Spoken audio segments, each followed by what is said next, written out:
will be delivering a speech originally delivered by Chimamanda Ngozi Adichie, titled The Danger of the Single Story. I am a storyteller, and I would like to tell you a few personal stories about what I like to call the danger of the single story. I grew up on a university campus in eastern Nigeria. My mother said I started reading at the age of 2, although I think 4 is probably closer to the truth. So, I was an early reader, and what I read were British and American children's books. I was also an early writer, and when I began to write, at about the age of 7, stories in pencil with crayon illustrations that my poor mother was obligated to read. I wrote exactly the kinds of stories I had been reading. All my characters were white and blue-eyed. They played in the snow. They ate apples. And they talked a lot about the weather. How lovely it is that the sun had come out. Now this, despite the fact that I lived in Nigeria. I had never been outside Nigeria. We didn't have snow. We ate mangoes. And we never talked about the weather because there was no need to. My characters also drank a lot of ginger beer because the characters in the British books I was reading drank ginger beer. Never mind that I had no idea what ginger beer was. And for years afterward, I would have a desperate desire to taste ginger beer. But that is another story. What this demonstrates, I think, is how impressionable and vulnerable we are in the face of a story. Because all I had been reading were books in which characters were foreign, I had become convinced that books by their very nature had to be about foreigners and had to be about things with which I could not personally identify. Now, things changed when I discovered African books. There weren't many available, and they weren't quite as easy to find as the foreign books, but because of writers like Chinua Achebe and Cameron Lay, I had a mental shift in my perception of literature. I realized that people like me, girls with the skin of chocolate whose kinky hair could not form ponytails, could also exist in literature. I started to write about things I recognized.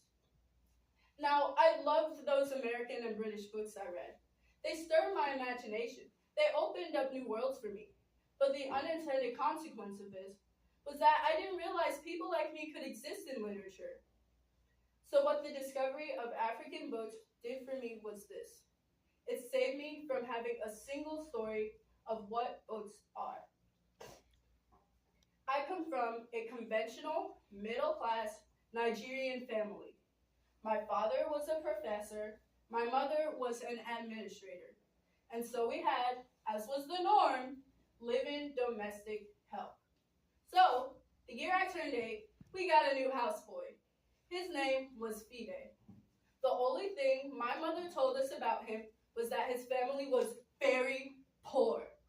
My mother would send yams and rice and my old clothes to his family. And when I didn't finish my food, my mother would say, "Finish your dinner. Don't you know people like Fide's family have nothing?" So I felt enormous pity for Fide's family. Then one Saturday, we went to his village to visit. And his mother showed us a beautifully patterned basket made out of dyed raffia that his brother had made.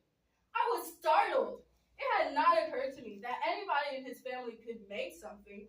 All I heard about them was how poor they were, so that it had become impossible for me to see them as anything but poor. Their poverty was my single story of them. Years later, I thought about this when I left Nigeria to go to university in the United States. I was 19. My roommate was shocked by me. She had asked me where I learned to speak English so well.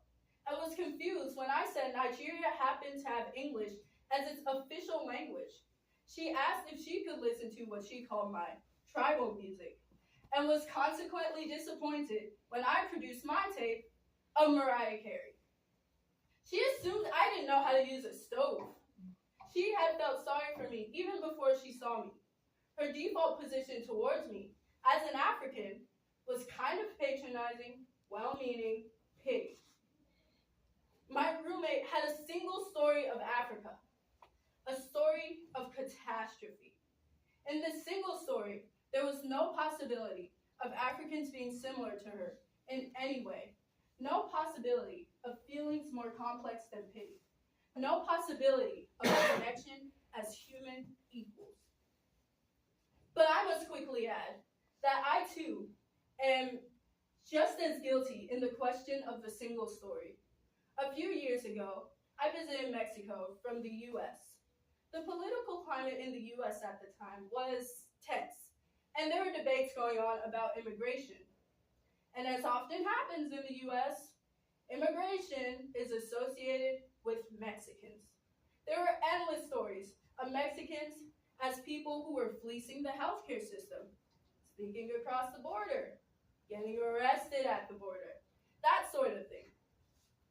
I remember walking around on my first day in Guadalajara, watching the people go to work, rolling up tortillas in the marketplace, smoking, laughing.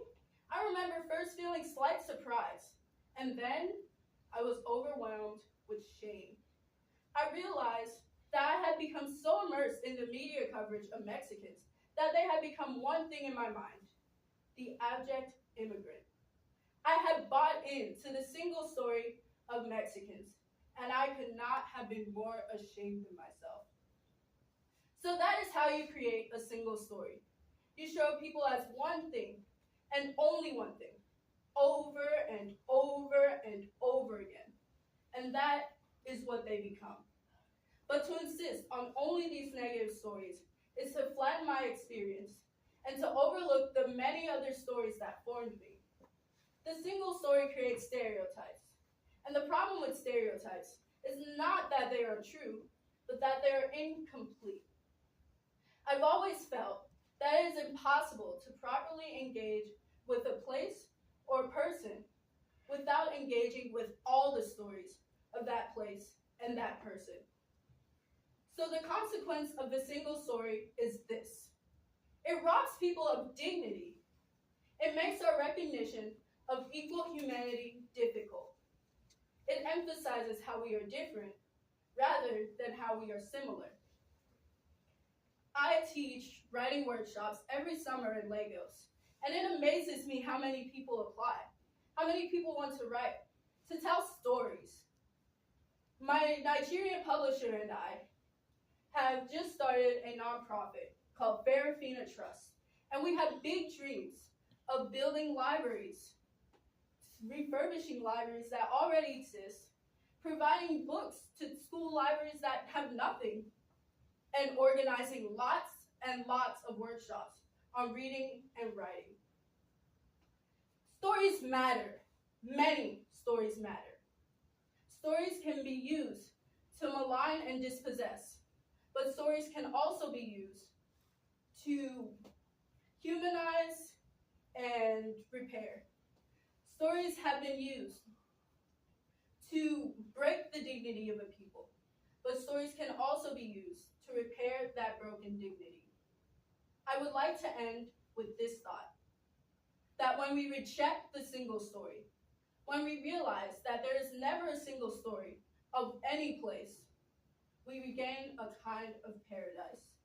Thank you.